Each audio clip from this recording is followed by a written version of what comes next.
Қазақстан дыйкандарды насыялоо жана субсидиялоо процедураларын жөнөкөйлөтөт. Айыл чарба министрлиги жазгы талаа иштерин эрте каржылоо программасы башталганын жарыялады. Ал фермерлерге социалдык ишкердик корпорациялар аркылуу жеңилдетилген насыяларды берүү мүмкүнчүлүгүн камтыйт. Бүгүн өкмөттүн жыйынында жазгы талаа иштери боюнча маселелер талкууланды. Алсак, быйыл өлкөдө 28 миллион гектарга айыл чарба өсүмдүктөрүн себүү мерчемделүүдө. Премьер-министр белгилегендей, мында рентабелдүү сортторго жана түрлөргө өзгөчө көңүл буруу керек. Алар биринчи кезекте экспортко багытталган жана жогорку рыноктук суроо талапка ээ болушу керек.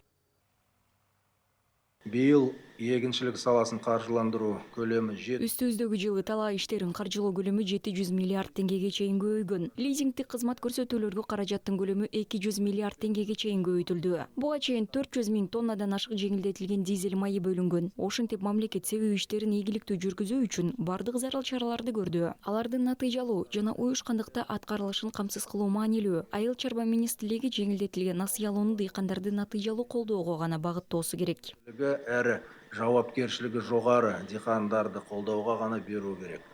Олжас Бектеновдун айтымында санариптик чечимдерди ишке ашырууга өзүнчө көңүл буруу зарыл. Алардын жардамы менен өлкөдө бир катар маселелерди чечүү керек. Бул агро өнөр жай комплексиндеги статистикалык маалыматтарга, эгиндин жана фонд өнүмүнүн корлорун эсепке алууга, ошондой эле ветеринардык коопсуздукка тиешелүү. Бирок жасалма интеллект сугатты оптималдаштыруу, жер семирткичтерди жана тойту пайдалануу, ошондой эле айыл чарба техникасын башкаруу үчүн колдонулушу мүмкүн. Санариптик министри тарабынан бир катар сунуштар иштелип чыккан.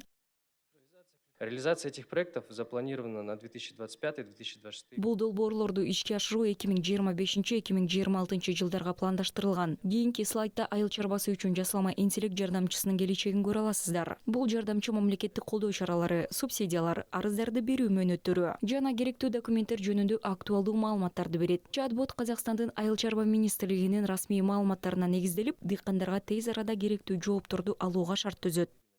Өкмөттө өлкөнүн салык мыйзамдарына өзгөртүүлөр киргизилди. Алар өздүк нарк салыгынын ченемин тармактар боюнча ар тараптандыруу менен 12%-дан 16%га чейин жогорулатууну камтыйт. Бизнес коомчулук менен сунуштарды талкуулоо үчүн өкмөт аймактарга 6 жумушчу топ жөнөттү. Жалпысынан жаңы салык кодексинин долбоорун мажилиске бирдин айынын 20-сына чейин киргизүү пландалууда.